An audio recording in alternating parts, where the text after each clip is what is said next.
সবশেষে জান্নাতে কে যাবে গাইস, এটাই কিন্তু আজকে আমরা দেখতে চলেছি। আর আজকের ভিডিওটা কিন্তু আমরা কার ভিডিও দেখতে চলেছি? মিজানুর রহমান আজহারী হুজুর স্যারের কিন্তু একটা ভিডিও আজকে আমরা দেখতে চলেছি একদম। আর যে কথাটা আমরা প্রথমেই বললাম, কথাটা কিন্তু মানে ভীষণ মারাত্মক একটা কথা, যে অবশ্যই সব শেষে কে জান্নাতে যাবে, মানে এটাই কিন্তু আজকের টাইটেল। টাইটেল।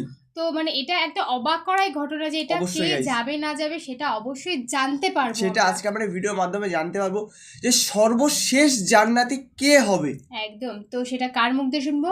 না মিজানুর রহমান আজহারী হুজুরের মুখ দিয়ে। তো অবশ্যই তোমাদেরকে তো টাইটেলটা আমরা বলেই দিয়েছি, তো তাও আর একবার টাইটেলটা আমি তোমাদেরকে জানিয়ে দিই। অবশ্যই গাইস, তো বলছে সবশেষে জান্নাতে যাবেন কে? কে যাবেন, তো সেটাই প্রথমেই ছিল আর এখনো বলে দিলাম। তো আমাদের এই মেইন ভিডিও কোন ডেসক্রিপশন বক্সে চলে আসবে, প্লিজ গাইস তোমরা আমাদের চেক আউট করে নিও। তো চলো গাইস বেশি দেরি না করে আজকের ভিডিওটি দেখা যাক। সর্বশেষ যে লোকটা জান্নাতে যাবে তাকে আল্লাহ তাআলা জাহান্নামের আগুনে পোড়াতে পোড়াতে ছাই বানিয়ে ফেলবে। আল্লাহ বলবেন, জিব্রাইল যাও একটু দেখো, একটা মাত্র সেজদা দিয়েছে আমাকে, এরকম কাউরে পাওয়া যায় কিনা। বাটি চালান দিয়ে দেখো, পাওয়া যায় কিনা। খুঁজে খুঁজে কাউরে পাবে না। আল্লাহ বললেন আবার দেখো, খুঁজে খুঁজে একজনকে পাবে, পাওয়া যাবে। সামান্য ইমানের ছিটে ফোঁটা তার অন্তরে ছিল। আল্লাহ বলবেন যেহেতু ছিটে ফোঁটা আছে, অনেক মায়ের খাইছে, ওকে বের করে জাহান্নাম থেকে বের করে একটা নির্ধারিত দূরত্বে রেখে দাও। রেখে দেয়া হবে, কিন্তু জাহান্নামের আগুনের লেলিহান শিখাতে তার গা ঝলসে যাবে। সে আল্লাহর ডেকে বলবে, মাবুদ তোমার কাছে আমি কিছু চাই না, জাহান্নাম থেকে তুমি আমাকে বের করেছো, জীবন নদীর পানি তুমি আমার গায়ের মধ্যে ঢেলে দিয়েছো, আমি আবার সজীবতা ফিরে পেয়েছি। আমি তোমার কাছে জান্নাত চাই না, শুধু নিরাপদ একটা দূরত্বে আমাকে রেখে আসো, যাতে জাহান্নামের আগুন আমারে কষ্ট দিতে না পারে। আল্লাহ আমি কিন্তু তোমার কাছে জান্নাত চাই না। কি চাই না? জান্নাত চাই না, কিন্তু জাহান্নামের আগুন আমারে কষ্ট দিচ্ছে, এতটা দূরত্বে রাখো যাতে জাহান্নামের আগুন আমার গায়ে না লাগে। আল্লাহ বললেন ওকে রাখবো, কিন্তু আমার সাথে একটা কন্ট্রাক্টে যেতে হবে, যে এটা তোমাকে দিলে তুমি আর নতুন করে কিছু চাবা না। সে বলবে আমি রাজি, কন্ট্রাক্ট হয়ে যাবে। আল্লাহ জিব্রাইলরে বলবেন যাও এমন দূরত্বে রাখো যাতে জাহান্নামের আগুন ওরে কষ্ট না দেয়। রেখে আসা হবে, অনেক দিন সে ওখানে আনন্দে থাকবে, আল্লাহ শুকরিয়া করবে। সে মনে মনে বলবে বেঁচে গিয়েছি, আমি বেঁচে গিয়েছি, জীবনে আর কিছু চাই না, জাহান্নাম থেকে আমি বেঁচে গিয়েছি। অনেকদিন থাকার পরে মনে মনে ভাববে বাইসা তো গেছি, কিন্তু নতুন করে একটু ট্রাই করে দেখি, জাহান্নামের সৌন্দর্যের দৃশ্য একটু চোখ দিয়ে অবলোকন করা যায় কিনা। সে আল্লাহরে ডেকে বলবে, আল্লাহ এন্দি সুয়াল, আমার একটা ফরিয়াদ আছে। কি ফরিয়াদ? আল্লাহ আগেই বলে রাখি আমি কিন্তু জান্নাতে যেতে চাই না। আল্লাহ বলবেন কি চাও? সে বলবে আল্লাহ তোমার জান্নাতটা তুমি কত সুন্দর করে বানিয়েছো, আমি একটা নজর শুধু দেখতে চাই।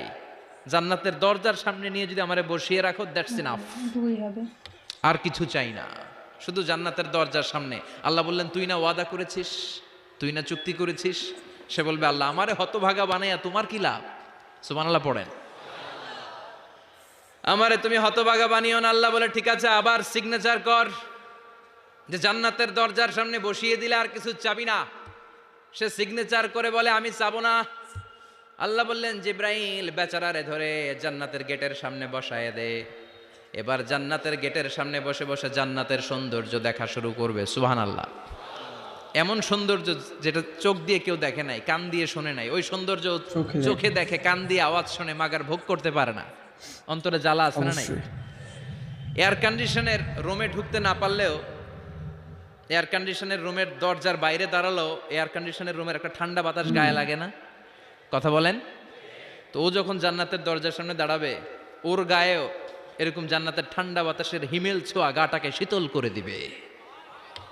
ওই শীতল হয়ে যাওয়ার পরে আর তো সহ্য হবে না, আবার আল্লাহরে ডাকবে, মনে মনে ভাববে আর একটু ট্রাই করি না, দোষ কি, আস্তে আস্তে অনেক দূর তো আগাইছি। সুবহানাল্লাহ কইবেন না? এবার আল্লাহরে বলবে আল্লাহ ইনদি সুয়াল, আল্লাহ তুমি যদি কোনো বিষয়ে নতুন করে ডিসিশন নাও, তোমারে জিজ্ঞেস করার মতো কি কেউ আছে? আল্লাহ বলে না, আমি তো সব রাজার বড় রাজা, মহারাজা, আমার উপরে তো কারো কথা চলে না। ওই হতভাগা লোকটা বলবে আল্লাহ এত সুন্দর জান্নাত তুমি বানালাম, চোখ দিয়ে সৌন্দর্য দেখি, কান দিয়ে আওয়াজগুলো শুনি, হুর আর গেলমান হেঁটে বেড়ায়, এত সুন্দর জান্নাত চোখ দিয়ে দেখি, ঢুকতে পারি না, আমারে কষ্ট দিয়ে তোমার কি লাভ? ও আল্লাহ আমারে তুমি মাফ করে দাও, জান্নাতের চিপার মধ্যে এক কর্নারে তুমি একটু আমারে জায়গা করে দাও। আল্লাহ বলবেন ওয়াই হাক ইয়াবনা আদম, তোর ধ্বংস হোক হে আদম জাত, মা আগদারাকা, তোর চেয়ে বড় গাদ্দার আমি আমার সৃষ্টিকুলে কাউরে দেখি নাই, কারণ তুই আমার সাথে চুক্তি করিস আর চুক্তি ভঙ্গ করিস। আল্লাহর রহমতের দরিয়ায় তখন জোশ খেলে যাবে, ওর আকুতি মিনতি চাহনি আল্লাহর রহমতের দরিয়ার মধ্যে জোশ লাগিয়ে দিবে। আল্লাহর দয়া হয়ে যাবে, মায়া হয়ে যাবে। আল্লাহ বলবেন ঠিক আছে জান্নাতে যা। লোকটা এবার এক দৌড়ে জান্নাতের ভিতরে ঢুকে যাবে। লোকটার দৌড় দেখে আবার লোকটারে আল্লাহ ডেকে বলবে একটু দাঁড়া, একটু দাঁড়া, জান্নাত তো দিছি, তো দৌড় দিলি কেন? সুবহানাল্লাহ কইবেন না? লোকটি বলবে আল্লাহ প্ল্যান তো আমি কম করি নাই, এত চেষ্টার ফলে আমি আসতে পারছি, আবার যদি তুমি বাইর করে দাও, এই জন্য এক দৌড়ে এমন চিপার মধ্যে লুকামো যাতে তুমি আমার না দেখো।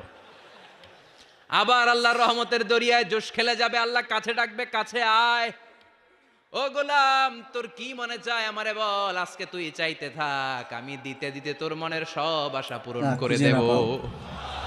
লোকটা খুশি হয়ে বলবে আল্লাহ আমারে এটা দাও, বাড়ি দাও, গাড়ি দাও, নারী দাও, এটা দাও, ওটা দাও, একের পর এক চাইতে থাকবে। আল্লাহ সব তারে দিতে থাকবে। চাইতে চাইতে লোকটার সব চাওয়া যখন শেষ, সে বলবে আল্লাহ আর আমার চাওয়ার কিছু নাই। আল্লাহ বলেন নো, এত তাড়াতাড়ি যে তুমি খেলা শেষ করতে পারবা না মনু, আমার সাথে তোমার এই খেলা আরো লম্বা সময় চলতে হবে, তোমার অনেক কিছু চাইতে হবে। তুই আজকে চাইতে চাইতে তোর সব চাও আমার কাছে বলবি, আর আমি দিতে দিতে তোর জীবন ধন্য করে দেব।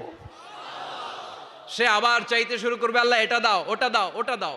আল্লাহ দিতে দিতে সব দিবে। এরপরে বলবে আল্লাহ মাফও চাই, দোয়াও চাই, আর চাওয়ার কিছু নাই। আল্লাহ বলবেন তাই ঠিক আছে, তোরে আমি জান্নাতে ঢুকাই দিলাম, তবে মনে রাখিস তোর জান্নাতটা হবে সবচেয়ে ছোট জান্নাত, আর তোর জান্নাতটা হবে এই পৃথিবীর 10 গুণ। চিল্লা এখন সুবহানাল্লাহ।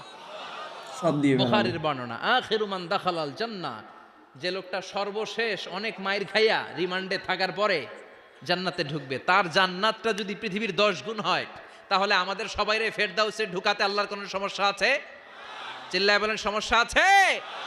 এজন্য আমরা আল্লাহর কাছে কোন জান্নাত চাই? কথা বলেন। রব্বুল আলামিন বলেন ওয়াসিকাল্লাযীনা ইত্তাকাউ রাব্বাহুম ইলাল জান্নাতি যুমারা হাত্তা ইযা জাউহা ওয়া ফুতিহাত আবওয়াবুহা ওয়া ক্বালা লাহুম খাজানাতুহা সালামুন আলাইকুম তিবতুম ফাদখুলুহা খালিদিন। সুবহানাল্লাহ পড়েন।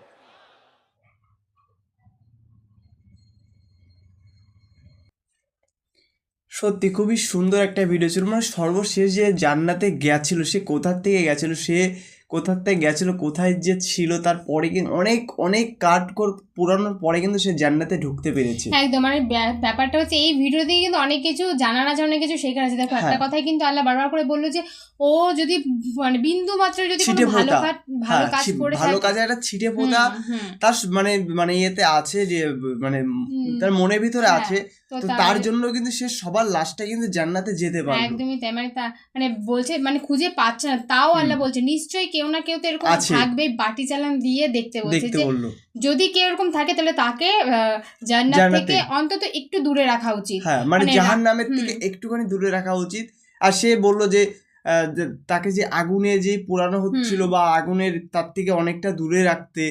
তারপরে কিন্তু সে আস্তে আস্তে বললো সে জান্নাত দেখতে চায়, যে জান্নাত কিরকম দেখতে, কেমন দেখতে করেছেন আল্লাহ। তো শুধু বললো বাইরের থেকেও আমি অন্তত শুধু দেখতে চাই যে ভেতরের মুহূর্তটা ঠিক কেমন। অবশ্যই মানে এর থেকে তোমরা বোঝোই যে তোমরা যদি জীবনে একটু হলেও ভালো কাজ করে থাকো তাহলে সত্যি তোমরা জান্নাতে আমরা সকলেই যেতে পারবো। তো তার জন্য সকলের ভালো কাজ করতে হবে, মন দিয়ে কাজ করতে হবে। মেন কথা হলো যে খারাপ পথে আমাদের যাওয়া যাবে না, সবসময় আমাদের ভালো একটা কাজ করতে হবে, ভালো মনোবৃত্তি রাখতে হবে, সবাইদের পাশে মানে দাঁড়াতে হবে। সেটা সবচেয়ে বড় কথা। ভবিষ্যতের কথা ভেবেই কিন্তু আমাদের বর্তমানে কাজকর্ম যে যত ভালো করবে তার ভবিষ্যৎ ততই ভালো হবে। এটাই শেষ কথা। আর অবশ্যই গেছে ভিডিওটি তোমাদের কেমন লাগলো তোমরা অবশ্যই গেছে কমেন্টে জানিয়ে, যদি ভালো লাগে গেছে অবশ্যই গেছে লাইক কমেন্ট শেয়ার অবশ্যই গেছে। আর নেক্সট ভিডিওর জন্য কমেন্ট সেকশনে কমেন্ট করতে থাকো, আমরা সেই ভিডিও নিয়ে চলে আসবো। অবশ্যই। তো চলো গাইস আজকের মতন এখানেই, টাটা।